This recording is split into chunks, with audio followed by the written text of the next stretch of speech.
Have you ever wondered if the very fabric of existence could be a mistake, a cosmic accident born out of divine despair? What if everything we know, every moment of joy and pain, every victory and defeat, is simply part of a slow march toward annihilation? Welcome to today's journey into one of the most radical and haunting philosophies ever conceived. In this video, we'll uncover the profound and shocking ideas of Philipp Mainländer, a thinker who believed that life itself was the result of God's self-destruction, a theory that challenges everything we assume about creation, purpose, and the meaning of existence. But before we dive deep into this mind-bending exploration, I want to take a moment to thank you for being here. If you love thought-provoking content like this and want to keep these conversations alive, don't forget to like, subscribe, and hit the bell icon so you never miss an upload. Your support through comments, shares, and super thanks donations means the world and helps us create more videos that question, challenge, and inspire. So grab your favorite drink, settle in, and get ready for a philosophical journey like no other. Philipp Mainländer was no ordinary philosopher. His ideas take us beyond the surface of traditional metaphysical debates into the very heart of human suffering, creativity, and resilience. What drove this man to such extreme conclusions? How did his personal tragedies shape his worldview? And why do his ideas, though dark and disturbing, still resonate with us today? Stay tuned to the end, because we'll also explore how this bleak philosophy might just hold the secret to finding meaning and purpose in our lives. Let's start unraveling the enigma of Philipp Mainländer. Could his cosmic pessimism reveal something extraordinary about the human condition? Or does his vision confirm our greatest fears? The answers might surprise you, and they'll definitely make you think. Philipp Mainländer's philosophy presents one of the most profound and unsettling visions in the history of human thought. His theories, though radical, stem from a deeply personal understanding of existence, suffering, and the ultimate fate of all life. Mainländer's central idea revolves around the concept of divine self-destruction, a notion that transforms the traditional understanding of creation into something far darker and more thought-provoking. According to him, the universe was not born from an act of divine love or purpose, but rather from a deity's existential despair, resulting in a deliberate fragmentation into the physical and spiritual world we inhabit. This vision not only challenges conventional religious narratives, but also forces us to grapple with the implications of such a perspective. At the heart of Mainländer's philosophy is the idea that life, far from being a gift, is a burden that inherently carries suffering. This suffering, he argued, is not an accidental byproduct but an intrinsic part of existence itself. To understand this, it is essential to trace his intellectual journey, which began with his discovery of Arthur Schopenhauer's work, The World as Will and Representation. Schopenhauer's depiction of life as dominated by a blind and irrational will resonated deeply with Mainländer, who saw it as a framework to articulate his own growing sense of despair. However, where Schopenhauer viewed the will as something to be transcended, Mainländer took a more radical approach, transforming the will to live into a will to die. This reinterpretation suggests that all life, rather than striving toward survival and growth, is ultimately driven by an unconscious desire to dissolve back into non-existence. This stark vision becomes even more poignant when viewed through the lens of Mainländer's personal life. Born into a wealthy but deeply dysfunctional family, he grew up in an environment marked by strict authoritarianism and profound emotional neglect. His father's rigid expectations and the mental instability of his mother created a household where love and warmth were scarce. This lack of emotional support was further compounded by a series of tragic events, including the suicides of two of his brothers. Such experiences left an indelible mark on Mainländer, shaping his view of existence as inherently painful and isolating. In his writings, he often reflected on the idea that we are not born out of love, but out of suffering and violence, a sentiment that likely drew from his own turbulent family history. Mainländer's most significant work, The Philosophy of Redemption, takes these ideas to their ultimate conclusion. He posits that the universe itself is the decaying corpse of God, a startling and provocative metaphor that underlies his belief in the intrinsic futility of existence. According to his theory, the act of creation was not an expression of divine perfection, but a step toward annihilation. The Big Bang, in his view, was not the genesis of life, but the beginning of the end, the first act in a cosmic tragedy where all things inevitably move toward their own destruction. This idea finds echoes in modern physics, where concepts like entropy suggest that the universe is gradually heading toward a state of thermodynamic equilibrium, a heat death, where all activity ceases. Though Mainlander's conclusions are metaphysical rather than scientific, they resonate with this sense of an inevitable end. Yet, what makes Mainlander's philosophy particularly compelling is not just its bleakness, but its coherence. He did not merely theorize about these ideas, he lived them. His decision to end his own life immediately after the publication of The Philosophy of Redemption was a deliberate act that underscored his belief in the principles he espoused. For Mainlander, existence itself was a burden too great to bear, and his suicide was a way of affirming his philosophical conviction that non-existence is preferable to life. This act of extreme coherence, while shocking, lends a unique authenticity to his work. It is one thing to articulate a radical philosophy. It is another to embody it in such a definitive way. Despite the apparent nihilism of his ideas, Mainlander's work contains a surprising element of empathy and hope. He was deeply attuned to the suffering of others and believed in the importance of alleviating pain wherever possible. His advocacy for social justice and economic equality reflects this concern, as he sought practical ways to reduce the hardships of those around him. For instance, he proposed models of resource redistribution aimed at creating a fairer society, even within the context of a universe he saw as ultimately doomed. This paradox between his cosmic pessimism and his commitment to human welfare adds a layer of complexity to his philosophy. It suggests that, even in a world defined by suffering, there is value in acts of kindness and solidarity. To make these ideas more relatable, consider the story of a modern environmentalist who dedicates their life to combating climate change, despite knowing that the damage to the planet may already be irreversible. Like Mainlander, such individuals recognize the ultimate futility of their efforts on a cosmic scale, yet they persist because their actions bring some measure of relief or improvement to others. This parallel highlights the duality in Mainlander's thought: the acceptance of life's inherent suffering and the simultaneous commitment to easing that suffering where possible. Mainlander's philosophy also raises profound questions about the nature of meaning and purpose. If the universe is indeed a decaying corpse, as he suggests, what does this imply for our efforts to find fulfillment and happiness?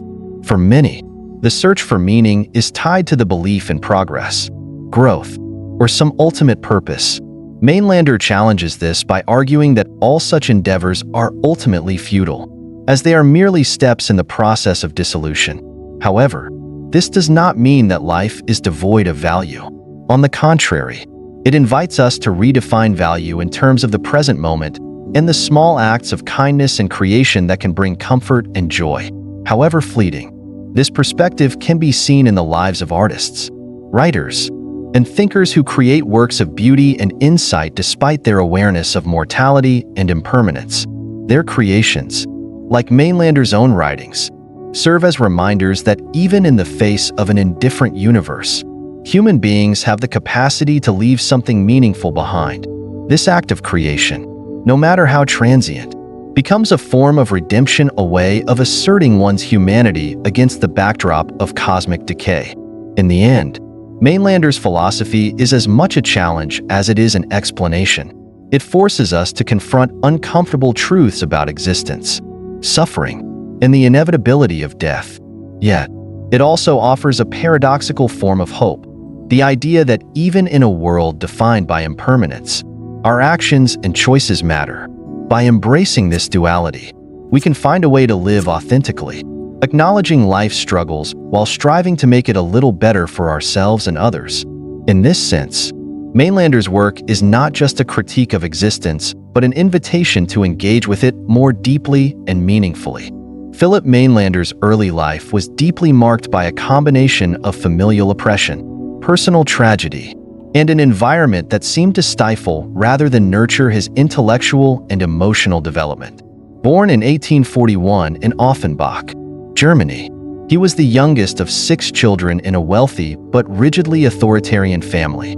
His father, a successful merchant, imposed strict discipline on his children, fostering an atmosphere of relentless expectation and control. This paternal rigidity left little room for emotional warmth or personal freedom, shaping young Philipp's worldview in profound ways. His father's unyielding nature not only demanded conformity but also created a household where individuality was neither encouraged nor celebrated. The climate in the Mainlander household was not only harsh but emotionally draining. Philipp's mother, a woman of fragile mental health, had entered her marriage against her will. This early act of coercion cast a long shadow over the family dynamic, contributing to an atmosphere of tension and emotional disconnection. Philipp later reflected on this reality, describing himself and his siblings as not children of love, but of conjugal violence. Such a sentiment is striking and reveals the depth of his perception regarding the emotional undercurrents of his upbringing. It is not difficult to imagine how this acknowledgement of unchosen suffering fed into his later philosophical musings about the inherent pain of existence. If the strictness of his father and the fragility of his mother were not enough to make the family environment oppressive, the Mainlanders were also plagued by tragedy. 2 of Philipp's brothers took their own lives, events that must have been both shocking and devastating for the entire family.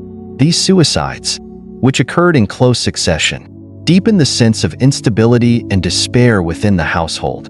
While the precise reasons for these tragic decisions remain unclear, it is likely that the rigid family structure, combined with the immense psychological strain, contributed to the unbearable weight that his brothers could no longer carry. These losses left an indelible mark on Philipp, amplifying his sensitivity to the fragility of human life and the depths of suffering that can exist behind closed doors. Among the turmoil, Philipp found solace in his relationship with his sister Mina. Unlike the oppressive figures that loomed over him, Mina provided a rare source of emotional support and understanding. She became not only his confidant, but also his intellectual partner, collaborating with him on his early philosophical explorations. Mina's encouragement was crucial during a time when Philipp's ideas were often dismissed or ridiculed by others in his family. This bond between the siblings was so significant that it became one of the few positive relationships in his life, underscoring the importance of companionship and empathy even in the darkest circumstances. The oppressive environment of Philipp's upbringing extended beyond the family dynamic to the societal expectations placed upon him. His father insisted that Philipp pursue a career in commerce, a path that was far removed from his intellectual passions. Obediently, Philipp left home around 1860 to train as a clerk, working in cities such as Dresden, Berlin, and Naples. These years in commerce, while outwardly successful, were deeply unfulfilling for him. The monotony of his tasks, combined with the lack of intellectual stimulation, left him feeling trapped. This dissatisfaction was likely compounded by the lingering emotional scars of his family life, which continued to haunt him despite his physical distance from home. A particularly poignant episode from Philipp's early adulthood occurred during his time in Naples. One evening, while browsing a bookstore, he stumbled upon Arthur Schopenhauer's seminal work The World as Will and Representation. This moment proved to be transformative for Philipp, who later described reading the book in one sitting, utterly captivated by its ideas. Schopenhauer's philosophy, which viewed life as dominated by an irrational and insatiable will, resonated deeply with Philipp's own experiences of suffering and dissatisfaction. It provided him with a framework to articulate the pain he had long felt but struggled to express. This encounter was not merely an intellectual discovery but an emotional awakening, one that set him on a path to develop his own radical philosophy. The tragedies of Philipp's family life, combined with the suffocating expectations of his father, created a fertile ground for the development of his philosophical ideas. He grew increasingly disillusioned with the materialistic and hierarchical values that defined both his family and society at large. His reflections on these experiences informed his belief that life, far from being a gift, was a burden characterized by unrelenting suffering. He saw in his family's history a microcosm of the human condition: the rigid structures of authority, the inescapable weight of emotional pain, and the longing for freedom that often went unfulfilled. To draw a parallel with a modern example, consider the story of a young artist born into a family of corporate executives. Expected to follow the family tradition, the artist obediently trains in finance but finds no joy or fulfillment in the work. Instead, they turn to painting as an outlet for their emotions, creating pieces that explore themes of oppression and liberation. The artist's works resonate with others who feel trapped by societal or familial expectations, offering a shared sense of understanding and solidarity. Similarly, Philipp's philosophical writings emerged as a response to the constraints and traumas of his upbringing, providing a voice for those who feel the weight of existence. Philipp's decision to change his surname from Batts to Mainlander was itself an act of rebellion and self-definition. The name Mainlander, meaning continental resident, symbolized his desire to distance himself from his father's legacy and to assert his independence. It was a small but significant step toward carving out an identity that was his own, free from the oppressive influences of his past. This act of renaming was not just a practical decision but a philosophical statement, reflecting his belief in the importance of individual agency amidst a world that often seeks to impose its will upon us. The oppressive and tragic elements of Philipp Mainlander's early life were instrumental in shaping the philosopher he would become. The strictness of his father, the emotional fragility of his mother, the devastating losses of his brothers, and the solace he found in his bond with Mina all contributed to his understanding of existence as an inherently painful and isolating experience. These experiences, while deeply personal, also had a universal dimension, reflecting the struggles that many individuals face in reconciling personal freedom with societal and familial expectations. Mainlander's philosophy, with its emphasis on suffering and the desire for non-existence, can be seen as both a critique of the world he grew up in and a profound attempt to make sense of the human condition as a whole. Philipp Mainlander's discovery of Arthur Schopenhauer's The World as Will and Representation in Naples was a defining moment that altered the trajectory of his intellectual and personal life. At the time, Mainlander was navigating a life that felt increasingly hollow and unfulfilling, trapped in the monotony of his career in commerce. He found himself disconnected from the deeper questions that stirred within him.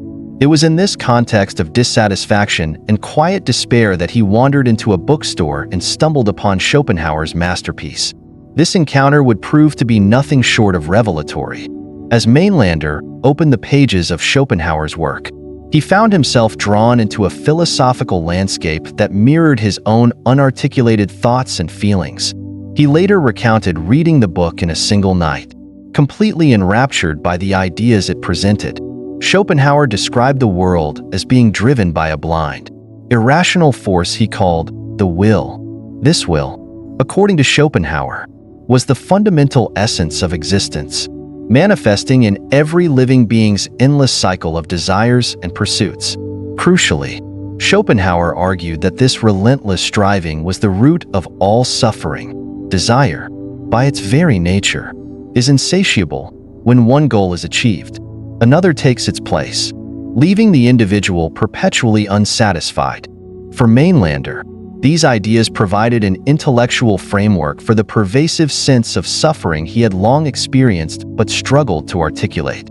Schopenhauer's pessimistic view of life, where happiness is fleeting and suffering is inevitable, resonated deeply with Mainlander's personal experiences of loss, emotional neglect, and the rigid expectations imposed upon him.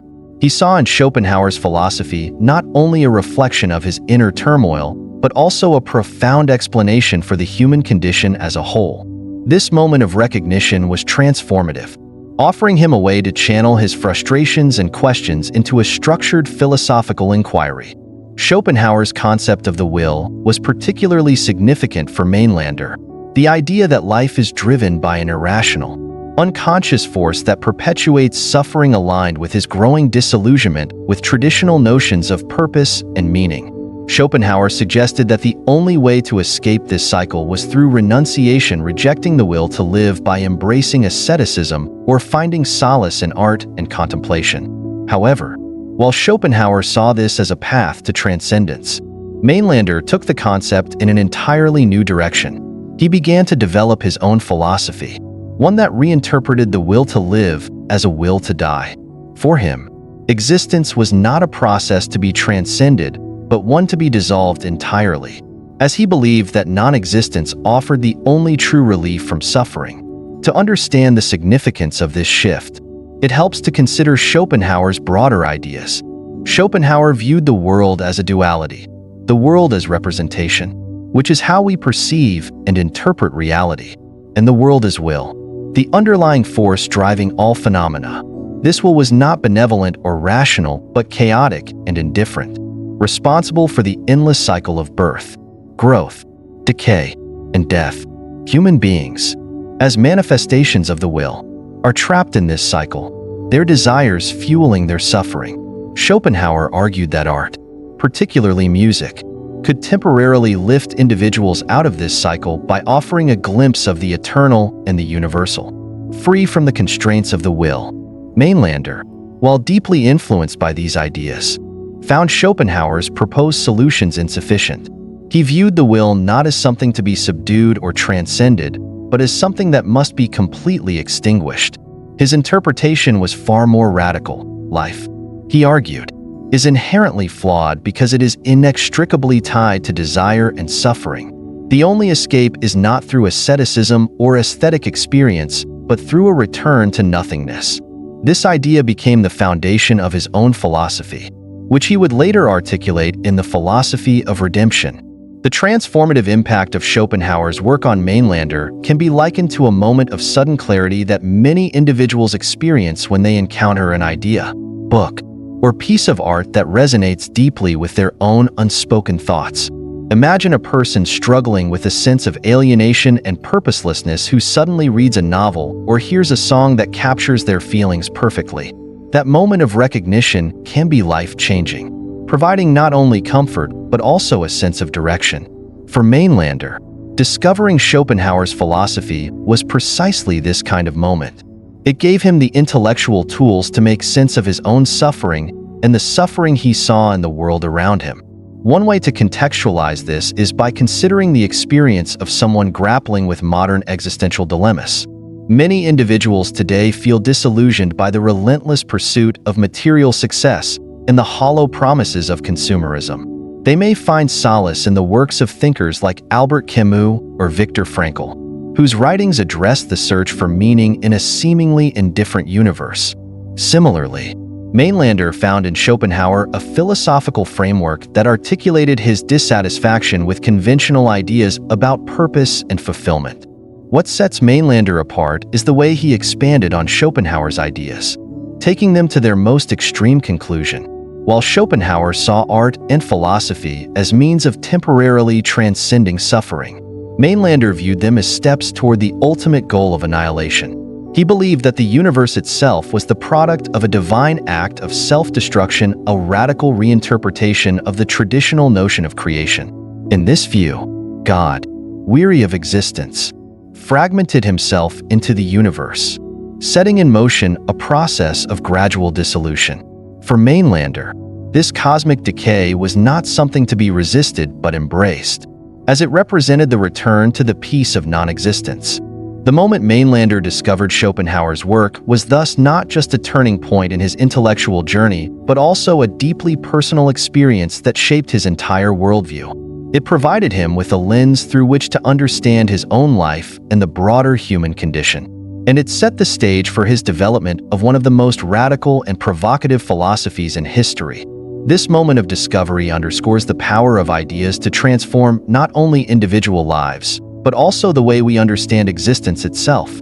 Philipp Mainlander's philosophy, as articulated in his seminal work The Philosophy of Redemption, is a profound and unsettling exploration of existence that takes the concept of cosmic pessimism to its furthest extreme.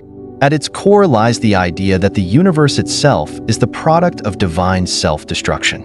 a cosmic act that shattered the unity of God and gave rise to the multiplicity of existence. Mainlander's radical interpretation of this act positions creation not as a divine expression of love or perfection, but as the beginning of an inevitable process of decay, one destined to culminate in absolute nothingness. By equating the Big Bang to divine fragmentation, Mainlander redefines our understanding of existence as part of a cosmic tragedy rather than a purposeful design. In Mainlander's view, God, in the state of perfect unity, experienced an unbearable weariness of existence. This divine fatigue led to the ultimate decision to end his own being, an act that manifested as the fragmentation of his essence into countless parts. These fragments became the foundation of the universe, each piece imbued with a desire to return to the original state of non-existence. Mainlander described this cosmic event as the beginning of a slow decay, a process in which all life, matter, and energy are driven by an inherent longing for dissolution. In this way, the universe itself can be understood as the decaying corpse of God, a stark and provocative metaphor that underscores the inevitability of annihilation. To make this concept more relatable, consider the metaphor of a shattered mirror. Imagine a perfect, unbroken mirror representing the unity of God. In a single moment, the mirror is intentionally shattered into countless fragments, each reflecting a distorted and incomplete version of the original whole. These fragments, scattered across the ground, long to be reunited and restored to their former state. Yet their broken nature ensures that such a reunion is impossible. They remain as reminders of what once was, each piece carrying the memory of the original unity and the unrelenting desire to return to it. In Mainlander's philosophy, this longing for unity is mirrored in the way all existence strives toward non-existence, the ultimate state of peace and freedom from suffering. A critical aspect of Mainlander's philosophy is his reinterpretation of Arthur Schopenhauer's concept of the will to live. Schopenhauer had argued that life is driven by an insatiable and irrational will, a force that compels all living beings to strive for survival and reproduction. This will, Schopenhauer believed, was the root cause of suffering, as it perpetuated an endless cycle of desire and frustration. While Schopenhauer proposed that individuals could transcend this will through asceticism and contemplation, Mainlander took the idea in a completely different direction. He argued that the will to live is, in fact, a misinterpretation of a deeper, more fundamental force, the will to die. For Mainlander, the will to die is the underlying drive of all existence, rather than striving for survival. Every being is unconsciously drawn toward its own dissolution. This idea might seem counterintuitive at first, as it contradicts the observable tendency of living organisms to fight for survival. However, Mainlander's point is that this surface-level drive for life is only a temporary manifestation of a deeper instinct toward non-existence. Life, he argued, is inherently tied to suffering because it is fueled by desire, which can never be fully satisfied. The ultimate release from this cycle of desire and pain is death, the final return to the state of nothingness from which all existence emerged. To illustrate this concept, consider the life of a star. A star is born from the gravitational collapse of a cloud of gas and dust, igniting nuclear fusion in its core. For billions of years, it burns brightly, consuming its fuel in a relentless effort to maintain its equilibrium. Yet, this process is not infinite. Eventually, the star exhausts its fuel, collapsing under its own gravity and transforming into a new state, perhaps a white dwarf, a neutron star, or a black hole. The star's entire existence, from birth to death, can be seen as a journey toward its own end, a return to a state of stillness and rest. In Mainlander's framework, this natural progression mirrors the will to die that drives all things toward dissolution. Mainlander's philosophy also challenges traditional narratives about the meaning and purpose of life. In most religious and philosophical systems, creation is seen as an expression of divine intention or cosmic order. Life is often imbued with purpose, whether it is to serve God, achieve enlightenment, or contribute to the betterment of humanity. Mainlander, however, rejected these notions entirely. He saw creation not as a purposeful act, but as an accident of divine despair, a moment of existential crisis on a cosmic scale. From this perspective, the universe is not a masterpiece, but a tragedy, and the human experience is characterized by an inescapable tension between the desire to live and the deeper longing to cease. To make this idea accessible, think about the experience of a long and difficult journey. Imagine embarking on a hike up a steep mountain, driven by the promise of reaching a breathtaking view at the summit. Along the way, you encounter obstacles, rocky paths, harsh weather, and exhaustion. When you finally reach the top, the view may be beautiful, but it is fleeting. Soon, you are faced with the realization that the descent awaits, and the cycle begins again. In Mainlander's philosophy, life is akin to this journey, filled with moments of fleeting beauty and satisfaction, yet always overshadowed by the inevitability of decline and the ultimate return to rest. One of the most striking aspects of Mainlander's philosophy is its coherence. He did not merely theorize about these ideas, he lived them. His decision to take his own life immediately after the publication of The Philosophy of Redemption was a profound statement of his commitment to his beliefs. For Mainlander, suicide was not an act of despair, but a logical conclusion of his philosophical system. He saw it as a way to align his actions with his convictions, affirming the truth of the will to die that he had articulated so clearly in his work. Despite the bleakness of his ideas, Mainlander's philosophy invites profound reflection on the nature of existence and the human condition. It challenges us to question our assumptions about the meaning of life and the value of striving. While his conclusions may seem unsettling, they also offer a unique perspective on the impermanence and fragility of life. In a world driven by the will to die, acts of kindness, creativity, and connection take on a new significance. They become moments of defiance against the inevitability of decay, reminders of the beauty that can exist even in the face of cosmic dissolution. Philipp Mainlander's life was a tapestry of personal tragedies that deeply informed his philosophical outlook, ultimately shaping his view of existence as a process of inevitable suffering and dissolution. His family, marked by instability and loss, provided the foundation for a worldview steeped in despair. Born into a wealthy but emotionally stifling household, Mainlander was the youngest of 6 children. His father, a strict and authoritarian figure, imposed relentless expectations on his children, while his mother, plagued by psychological issues, struggled to provide the emotional stability that her family desperately needed.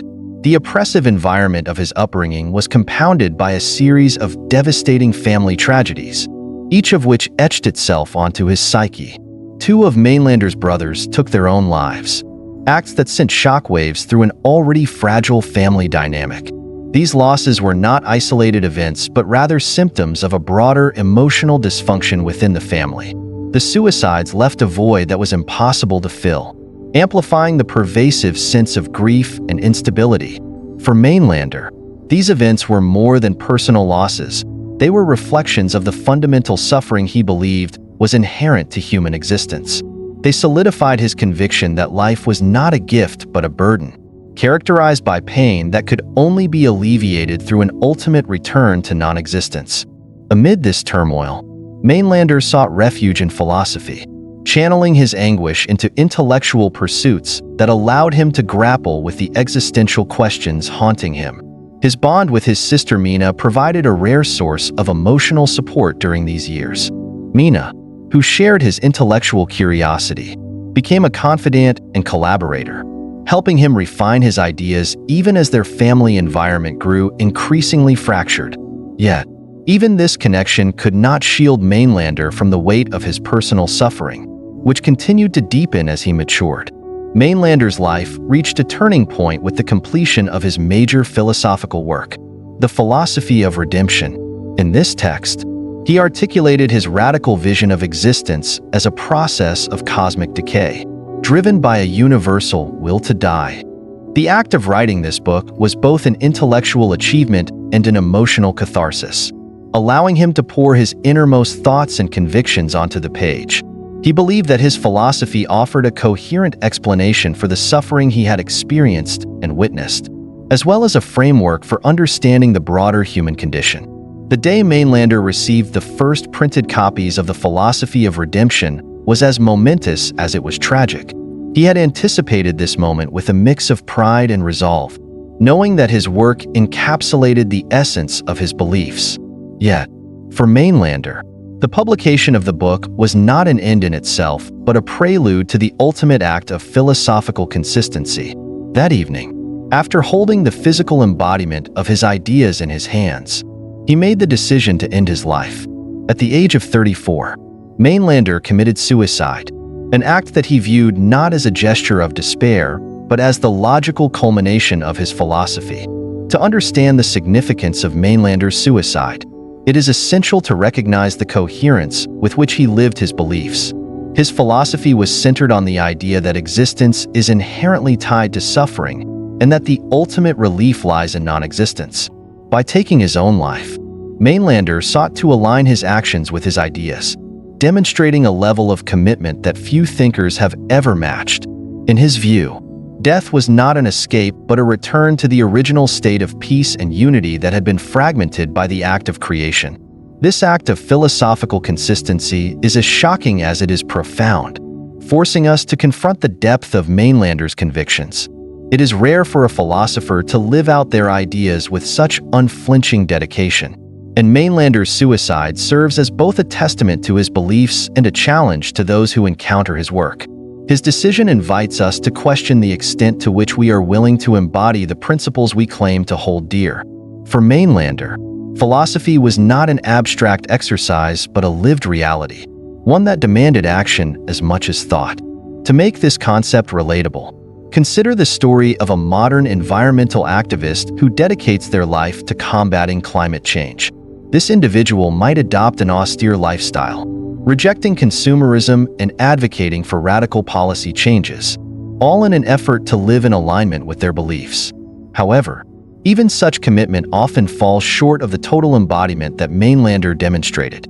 His suicide was not just an act of personal resolve, but a statement about the nature of existence itself, one that forces us to grapple with the tension between thought and action. Mainlander's life and death also underscores the profound psychological struggles that often accompany philosophical inquiry. His exploration of suffering and non-existence was not born out of academic curiosity, but out of a deeply personal confrontation with pain and loss. This connection between personal experience and philosophical thought adds a layer of poignancy to his work, making it resonate with those who have grappled with similar questions in their own lives. Mainlander's philosophy is not merely an intellectual exercise but a reflection of the human struggle to find meaning in a world that often seems indifferent to our suffering. At the same time, his story highlights the potential dangers of pursuing philosophical consistency to its ultimate conclusion. While Mainlander's act of suicide may be seen as a testament to his integrity, it also serves as a reminder of the psychological toll that such a path can take. His decision raises important questions about the balance between intellectual rigor and emotional resilience, as well as the role of philosophy in helping us navigate the complexities of existence. To draw a broader analogy, think about the lives of artists who channel their pain and struggles into their work, often creating masterpieces that resonate with audiences on a deeply emotional level. These individuals, like Mainlander, use their personal experiences as a foundation for their creative or intellectual pursuits. Yet, this process can also be isolating, as it forces them to confront truths that others might prefer to ignore. Mainlander's life exemplifies this tension, showing both the power and the peril of engaging with the most profound questions of existence. In reflecting on Mainlander's decision to take his own life, it is impossible to separate the act from the philosophy that inspired it. His suicide was not an act of despair, but a deliberate affirmation of his beliefs, one that sought to embody the principles he had spent years articulating. For Mainlander, the ultimate consistency lay in action, in demonstrating that his philosophy was not merely an idea but a lived reality. This level of commitment, while extraordinary, also invites us to consider the limits of human resilience and the ways in which philosophy can both illuminate and challenge our understanding of life. Ultimately, Mainlander's story is one of profound tragedy and philosophical depth.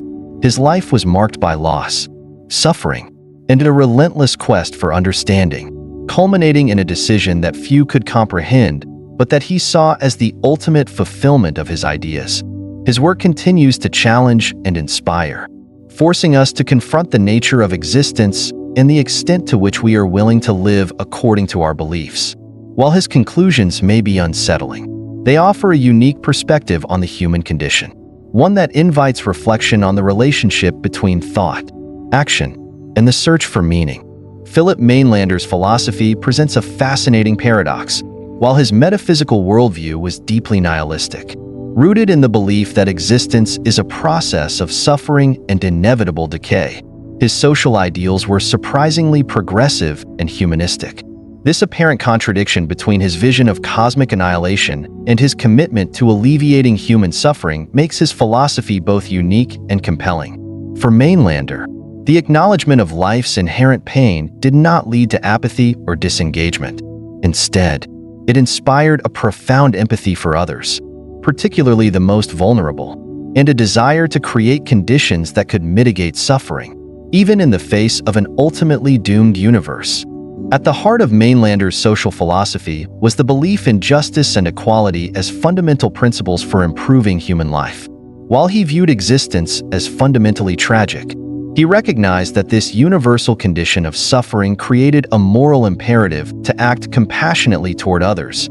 In his writings, he proposed a model of society that prioritized the redistribution of resources, the dignity of labor, and the elimination of oppressive hierarchies. These ideas, though radical for his time, were grounded in his deep concern for the well-being of others and his belief that even small acts of relief could make life more bearable. To understand Mainlander's commitment to social justice, it is helpful to consider the context of his era. The 19th century was a time of significant social upheaval, marked by the rise of industrialization and the corresponding exploitation of labor. Economic inequality was rampant, with the working class often living in abject poverty, while the wealthy few enjoyed disproportionate power and privilege. Mainlander, acutely aware of these injustices, argued that such disparities only exacerbated the suffering inherent in human existence. He believed that a more equitable distribution of wealth and resources could alleviate some of this suffering, even if it could not eliminate it entirely. One of Mainlander's key proposals was the idea of shared labor and communal ownership. He argued that the concentration of wealth and power in the hands of a few was not only morally indefensible, but also a source of unnecessary hardship for the majority. By redistributing resources and ensuring that all individuals had access to basic necessities, society could reduce the intensity of suffering and create a more humane environment. This vision of economic equality aligns with modern discussions about wealth redistribution, universal basic income, and other policies aimed at addressing systemic inequality. While Mainlander's ideas were not fully realized in his lifetime, they anticipated many of the principles that would later underpin social democratic movements and welfare states.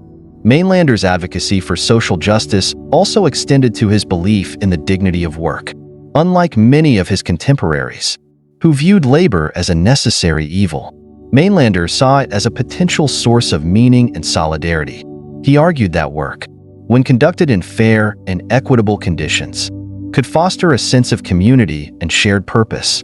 However, he was critical of the exploitative practices that often characterized industrial labor, which he saw as dehumanizing and alienating. To address this, he proposed reforms that emphasized workers' rights, fair wages, and safe working conditions, ideas that resonate strongly with contemporary labor movements. A relatable example of Mainlander's vision can be seen in the efforts of modern-day organizations that advocate for workers' rights. Consider the campaigns for a living wage or improved working conditions in industries such as fast food or retail. These movements aim to address the economic and social inequalities that leave millions struggling to meet their basic needs. Despite working full-time jobs, Mainlander's philosophy provides a moral foundation for such efforts, emphasizing the importance of treating all individuals with dignity and respect, regardless of their socioeconomic status. Another notable aspect of Mainlander's social philosophy was his emphasis on solidarity and mutual support. He believed that the recognition of shared suffering could serve as the basis for a more compassionate and cooperative society. By acknowledging the universal nature of pain and vulnerability, individuals could develop a deeper sense of empathy for one another, fostering a culture of care and responsibility. This idea is particularly relevant in the context of contemporary social challenges, such as addressing homelessness, combating systemic racism, or responding to global crises like climate change. Mainlander's belief in the power of collective action underscores the potential for humanity to create meaningful change, even in the face of seemingly insurmountable challenges. One way to relate this principle to everyday life is through the concept of community support networks. Imagine a neighborhood where residents come together to address shared concerns, such as food insecurity or access to education. By pooling resources and working collaboratively, they create a safety net that benefits everyone, particularly the most vulnerable members of the community. This type of grassroots solidarity reflects the spirit of Mainlander's philosophy, which emphasizes the importance of collective efforts to reduce suffering and promote well-being. Despite his bleak metaphysical outlook, Mainlander's social ideals were grounded in hope that, while ultimate redemption lay in non-existence, life in the meantime could still be made more humane and bearable. This duality is one of the most striking features of his philosophy, highlighting the tension between his cosmic pessimism and his profound empathy for others. It suggests that, even in a world devoid of ultimate meaning, the choices we make and the actions we take can still have a significant impact on the lives of those around us. A powerful example of this duality can be found in the lives of individuals who work tirelessly to alleviate suffering, even when faced with overwhelming odds. Consider healthcare workers during a global pandemic, who risk their own safety to care for patients, or activists who dedicate their lives to fighting injustice despite knowing that progress can be slow and incremental. These efforts, though often fraught with difficulty, embody the principle that small acts of compassion and solidarity can create ripples of change that extend far beyond the immediate moment. Mainlander's philosophy invites us to consider how we can apply these principles in our own lives. While we may not share his metaphysical views, his commitment to social justice and empathy offers a valuable framework for addressing the challenges of the modern world. By recognizing the interconnectedness of human suffering and the importance of collective action, we can work toward creating a society that prioritizes compassion, equality, and dignity for all. In the end, Mainlander's advocacy for social justice serves as a powerful reminder that even the darkest philosophies can contain seeds of hope. His vision challenges us to confront the realities of suffering and inequality while inspiring us to take meaningful action in the present. Through his progressive ideals, Mainlander demonstrates that, even in a universe destined for dissolution, there is still value in striving to make life better for those who share this fleeting existence. Philipp Mainlander's legacy is one of profound complexity, leaving an indelible mark on the philosophical world despite his relatively short life and limited recognition during his time. His ideas, rooted in cosmic pessimism and the concept of the will to die, resonated deeply with subsequent generations of thinkers, many of whom grappled with similar existential questions about the nature of suffering, the meaning of life, and humanity's place in an indifferent universe. His influence on prominent philosophers such as Emil Cioran, Friedrich Nietzsche, and Albert Camus underscores the enduring relevance of his work and its capacity to spark profound reflection. Friedrich Nietzsche, a contemporary of Mainlander, represents one of the most intriguing points of influence. Although Nietzsche ultimately rejected the pessimism that permeated Mainlander's philosophy, he engaged with its central tenets as a means of refining his own ideas. Mainlander's interpretation of Schopenhauer's will to live as a will to die provided Nietzsche with a striking counterpoint to his own philosophy of life affirmation and the concept of the will to power. Nietzsche's critique of nihilism, his insistence on the importance of creating meaning in the absence of divine purpose, and his rejection of metaphysical despair all developed, at least in part, as responses to the kind of radical pessimism that thinkers like Mainlander embodied. While Nietzsche sought to overcome the nihilistic implications of a world without inherent meaning, Mainlander embraced them, viewing the dissolution of existence as the ultimate goal. Emil Cioran, another philosopher profoundly influenced by Mainlander, took up the mantle of existential pessimism with a voice that echoed many of Mainlander's themes. Cioran's works, such as The Trouble with Being Born, explore the unbearable weight of existence and the inescapable nature of suffering. Like Mainlander, Cioran viewed life as a burden, characterized by endless cycles of frustration and pain. However, where Mainlander framed this suffering within a metaphysical narrative of cosmic self-destruction, Cioran approached it from a more personal, experiential perspective. The parallels between their works suggest a shared understanding of the human condition, one that resonates with those who have felt the profound alienation and despair of living in a world without ultimate purpose.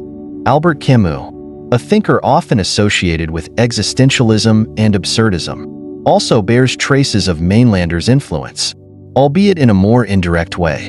Camus' philosophy centers on the tension between humanity's search for meaning and the universe's indifference to that search, a conflict he famously described as the absurd. While Camus ultimately advocated for rebellion against this absurdity through acts of defiance and the embrace of life's inherent meaninglessness, his exploration of human suffering and the existential crisis it engenders echoes Mainlander's themes. The key difference lies in their responses. Mainlander viewed non-existence as the only true resolution to suffering, whereas Camus argued for finding joy and purpose in the very act of confronting life's absurdity. Mainlander's theories also resonate with contemporary questions about the meaning of existence and human suffering, providing a framework for addressing some of the most pressing philosophical issues of our time. His assertion that life is intrinsically tied to suffering challenges modern notions of progress and fulfillment, forcing us to re-evaluate the ways we seek happiness and purpose in an often hostile world. In an era defined by rapid technological advancements, social upheaval, and environmental crises, Mainlander's insights into the fragility and impermanence of existence feel strikingly relevant. Consider the modern phenomenon of existential anxiety, a condition characterized by feelings of alienation and despair in the face of life's uncertainties. Mainlander's philosophy offers a lens through which to understand this pervasive sense of unease. His notion that all existence is driven by a will to die aligns with the existential fear of mortality, the recognition that all efforts to create meaning are ultimately fleeting. Yet, his acknowledgement of this reality also invites us to reflect on the value of our choices and actions in the present moment, even if they are transient. A relatable example of this can be found in the lives of individuals who dedicate themselves to causes they know may not yield immediate or lasting results. Environmental activists, for instance, often work tirelessly to combat climate change, fully aware that their efforts may only slow an inevitable process of planetary degradation. This commitment, despite its apparent futility, reflects a deeply human impulse to create meaning and alleviate suffering.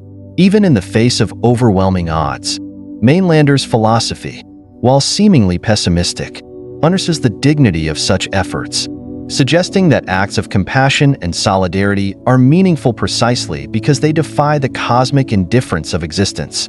Mainlander's ideas also speak to the contemporary emphasis on mental health and the growing recognition of the importance of addressing psychological suffering. His willingness to confront the darkest aspects of the human condition resonates with those who struggle with depression, anxiety, or feelings of existential despair. In a world that often prioritizes superficial measures of success and happiness, Mainlander's acknowledgement of suffering as a fundamental aspect of life offers a counterpoint that validates these experiences. By embracing the reality of pain and seeking ways to alleviate it, both individually and collectively, we can find a sense of purpose that aligns with Mainlander's vision of human empathy and connection. Another area where Mainlander's philosophy remains relevant is in discussions about the ethics of life and death. His argument that non-existence is preferable to existence raises profound questions about the morality of bringing new life into the world, especially in circumstances where suffering is likely to be significant. These ideas intersect with contemporary debates about antinatalism, the belief that procreation is morally problematic due to the inherent suffering of life. While Mainlander's conclusions may not align with everyone's perspective, his exploration of these issues challenges us to think critically about the responsibilities and consequences of our actions, both as individuals and as a society. Mainlander's legacy, while rooted in a pessimistic worldview, ultimately serves as an invitation to engage deeply with the questions that define the human experience. His influence on thinkers like Nietzsche, Cioran, and Camus demonstrates the enduring power of his ideas to provoke thought and inspire new ways of understanding existence. Moreover, his relevance to contemporary issues underscores the timeless nature of his insights, which continue to resonate with those who seek to make sense of life's complexities. By grappling with the contradictions and challenges inherent in Mainlander's philosophy, we can gain a deeper appreciation for the ways in which suffering, meaning, and human connection intersect. His work reminds us that, even in a world characterized by impermanence and uncertainty, the search for understanding and the effort to alleviate suffering remain profoundly meaningful endeavors. In this sense, Mainlander's legacy is not one of despair but of a relentless commitment to truth, empathy, and the pursuit of a more compassionate world.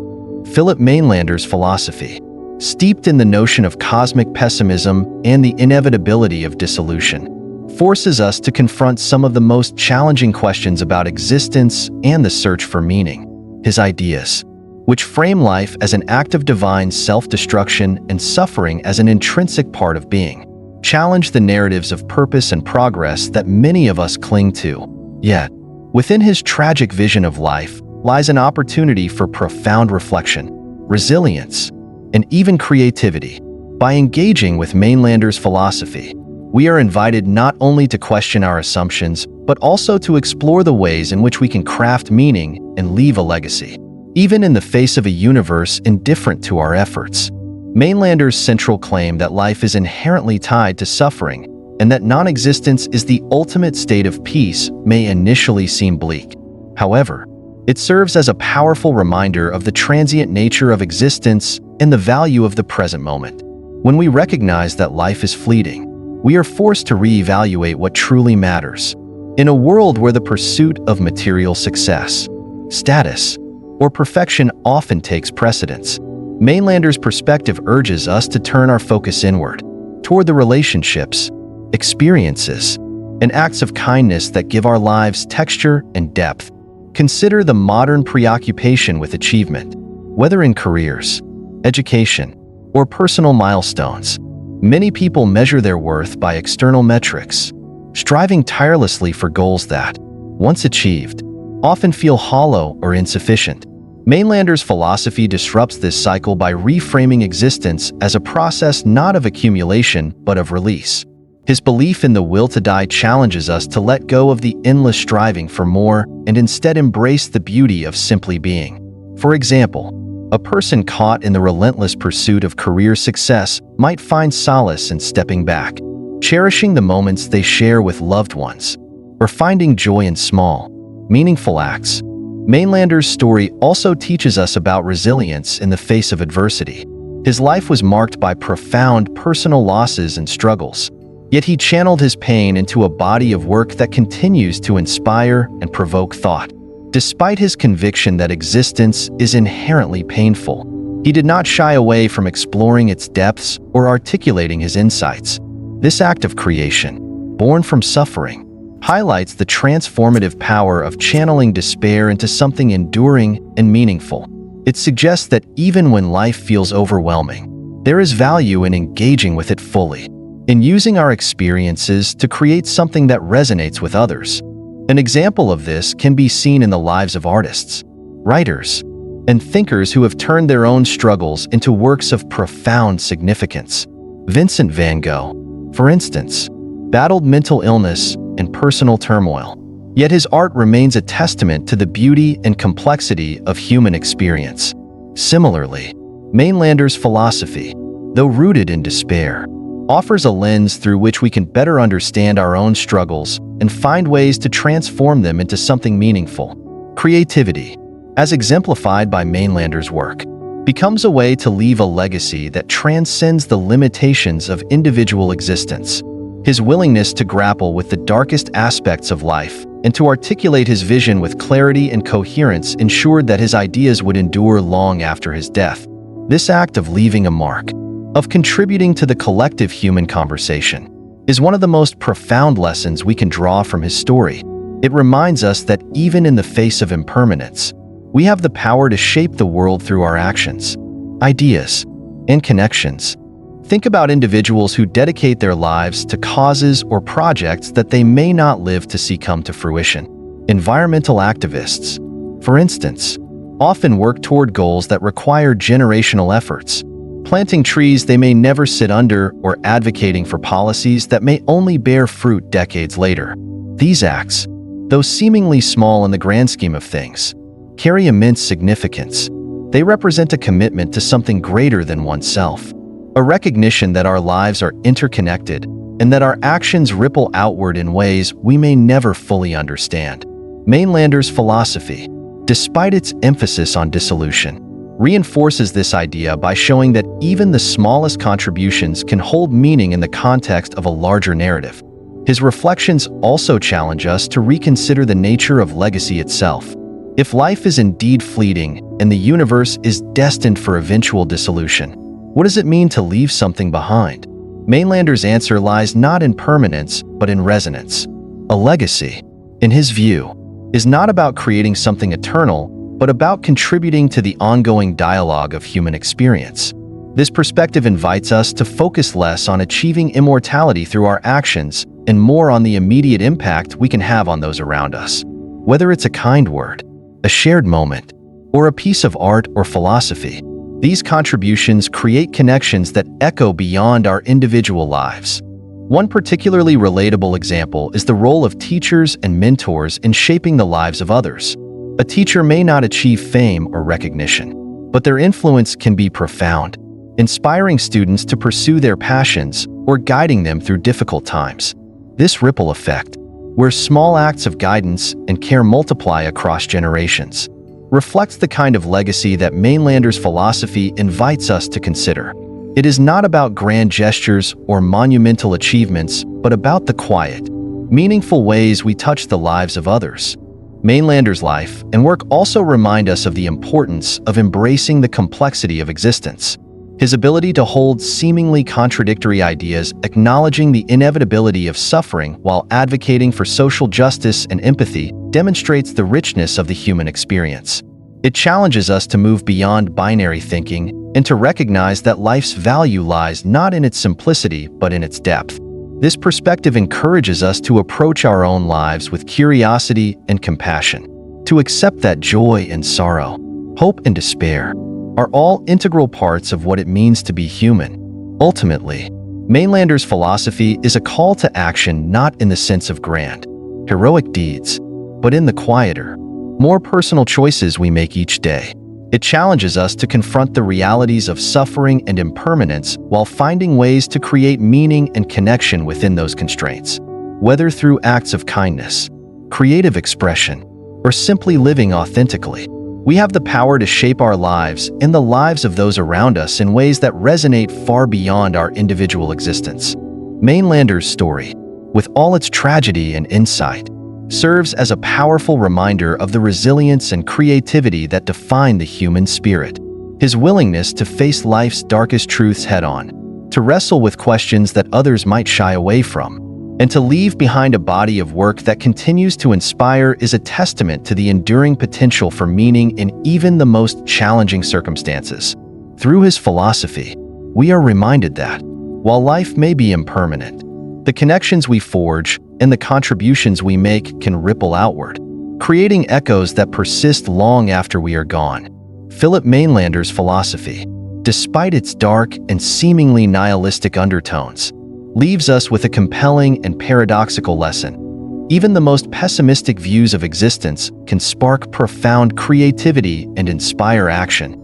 His ideas challenge us to confront the transient nature of life and the inevitability of suffering while also encouraging us to find meaning, connection, and purpose in the fleeting moments we have. Mainlander's life and work demonstrate that within the acknowledgement of life's fragility lies the potential for resilience, innovation, and the creation of something enduring. In a world where it is easy to take things for granted, Mainlander's philosophy invites us to approach life with a heightened sense of awareness and gratitude. The recognition of impermanence should not paralyze us with despair, but rather inspire us to cherish the time we have. Imagine the way we view a sunset. Its beauty is amplified by its fleeting nature. Its colors more vibrant because we know they will soon fade. Similarly, the relationships we nurture, the art we create, and the small acts of kindness we extend carry more significance precisely because they are not permanent.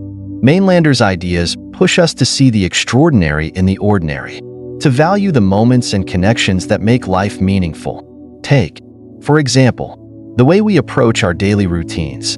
It is easy to view a morning cup of coffee, a conversation with a friend, or a walk in the park as mundane. But when we adopt the perspective that these moments are finite, they transform into opportunities to experience life more deeply.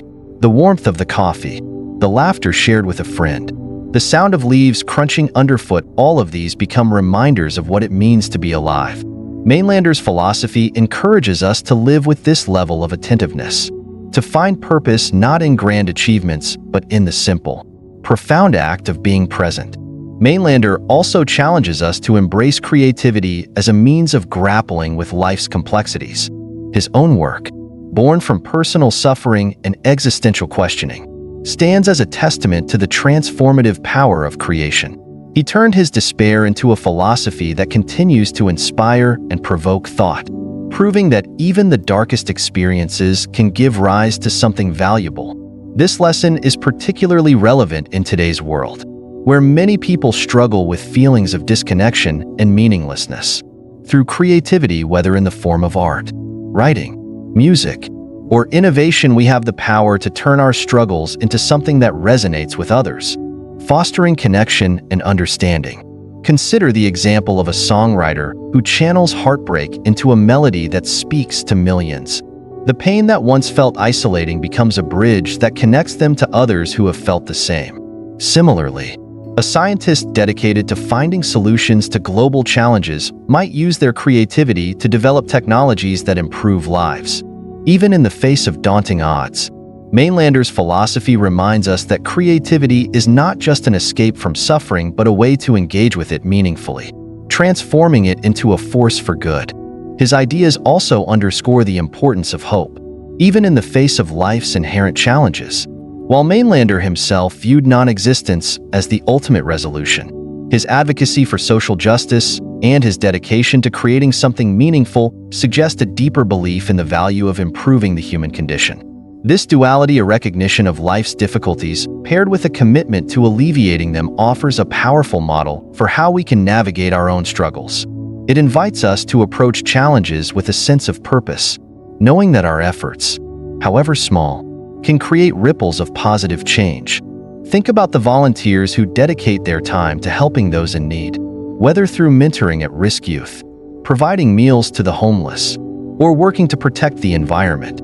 These acts, while seemingly modest, have an outsized impact on the lives they touch. They reflect a belief in the importance of hope and action, even in the face of overwhelming odds. Mainlander's philosophy reminds us that it is not the scale of our actions that matters most, but the intention behind them and the connections they foster. At its core, Mainlander's work invites us to live with purpose, to use the knowledge of life's impermanence as a catalyst for meaningful action. Purpose need not be tied to grand ambitions or lofty goals. It can be found in the everyday choices we make to be kind, to create, and to connect. It can be found in the decision to pursue a passion, to support a friend, or to contribute to a cause that aligns with our values. By focusing on what we can do in the present, we honor the fleeting nature of life and make the most of the time we have. As we reflect on Mainlander's philosophy, we are left with a question that lingers. If even the darkest philosophies can inspire creation, what can you make of your existence? This question challenges us to look inward, to consider how we can turn our own experiences, whether joyful or painful, into something meaningful. It asks us to think about the legacy we want to leave, not in terms of monuments or accolades, but in the lives we touch and the contributions we make to the world around us. Mainlander's life, with all its tragedy and insight, serves as a reminder that within the acknowledgement of life's fragility lies the potential for profound impact. His work compels us to embrace hope, creativity, and purpose as tools for navigating the complexities of existence. It is an invitation to live fully, to create boldly, and to approach each moment with the understanding that, while life may be impermanent, the connections we forge and the actions we take can resonate far beyond our individual lifetimes. As we reach the end of this journey into the dark and fascinating world of Philipp Mainländer, one question lingers: what will you make of your existence? His philosophy challenges us to look beyond the surface, to confront the inevitability of suffering and impermanence, and to find purpose in creativity, connection, and action. While his ideas may seem grim, they remind us of the incredible resilience and beauty that emerge even in the face of life's harshest truths. Mainlander's story is a testament to the power of thought and the enduring impact of the human spirit. His philosophy teaches us that even in a universe destined for dissolution, our choices matter. The connections we build, the art we create, and the kindness we extend have the power to ripple outward, leaving a legacy that transcends time. So, I ask you, how will you use this fleeting moment to create something meaningful? If you found this video thought-provoking, don't forget to like and share it with friends who love diving into life's biggest questions. And if you want to help us keep making videos like this, consider subscribing to the channel, hitting the bell icon, and supporting us with a super thanks donation. Every bit of your support goes a long way in keeping this community alive and thriving. Thank you for spending your time with us today and for being part of this incredible journey. Remember, even the darkest philosophies can inspire light when we approach them with curiosity and openness. Until next time, stay thoughtful, stay curious, and never stop asking the big questions. See you in the next video.